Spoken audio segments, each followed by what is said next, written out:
নমস্কাৰ মই আপোনালোকৰ লগত আজি এটা আফ্ৰিকা মহাদেশৰ এটা সৰু দ্বীপ এখন দ্বীপ ৰাষ্ট্ৰ হয়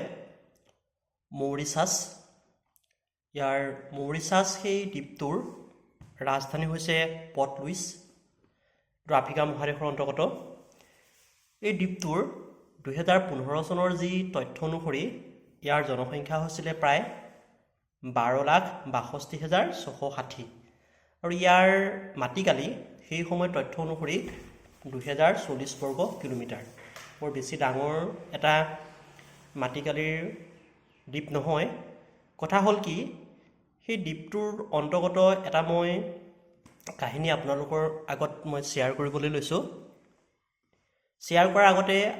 আগমুহূৰ্তত আপোনালোকক এটা মই ৰিকুৱেষ্ট কৰিছোঁ মই ইউটিউবত নতুনকৈ আহিছোঁ আপোনালোকে সাপোৰ্ট নিদিলে মই আগবাঢ়ি যাব নোৱাৰিম গতিকে আপোনালোকে মোৰ এই চেনেলটো সাবস্ক্ৰাইব কৰিব আৰু লগতে আগবাঢ়ি যাব পৰাকৈ আপোনালোকে মোক কমেণ্ট দিব আৰু লাইক কৰিব এতিয়া মই মেইন টপিকটোলৈ ঘূৰি গৈছোঁ সেই মৰিচাছ নামৰ দ্বীপটোত কেলভেৰিয়াছ মেজৰ নামৰ এবিধ উদ্ভিদ আছিলে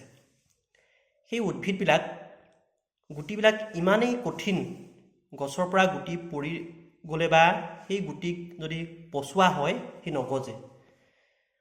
আৰু সেই দ্বীপটোত এটা প্ৰাকৃতিকভাৱে সৌন্দৰ্যপূৰ্ণ আছিলে আৰু বিভিন্ন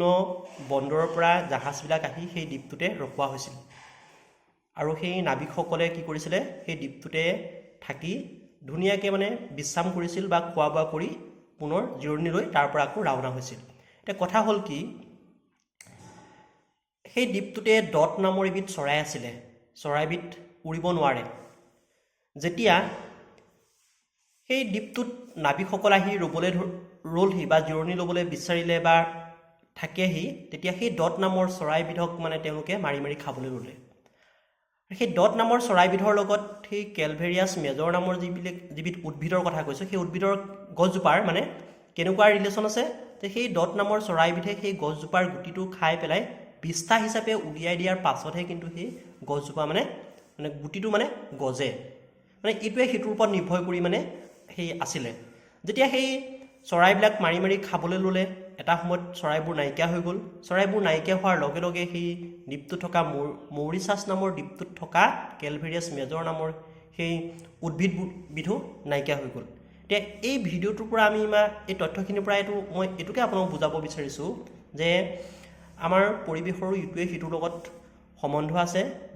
যেনেদৰে সেই চৰাইবিধ নাইকিয়া হোৱাৰ কাৰণে গছবিধো নাইকিয়া হৈ গ'ল এতিয়া সেই মৰিচাছ নামৰ দ্বীপটোত সেই গছ উদ্ভিদবিধ একেবাৰে লুপ্তপ্ৰায় হৈ গ'ল গতিকে আমি আমাৰ চৌপাশৰ যাতে পৰিৱেশটো ভালদৰে বৰ্তাই ৰাখে থাকিবৰ কাৰণে আমি এনেকুৱা ধৰণৰ কামবিলাকৰ পৰা আমি আঁতৰি থাকিব লাগে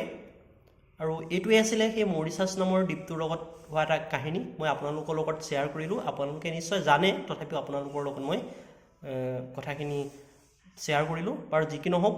আপোনালোকে মোক আগবঢ়াই নিবৰ কাৰণে মোৰ চেনেলটো ছাবস্ক্ৰাইব কৰিব ধন্যবাদ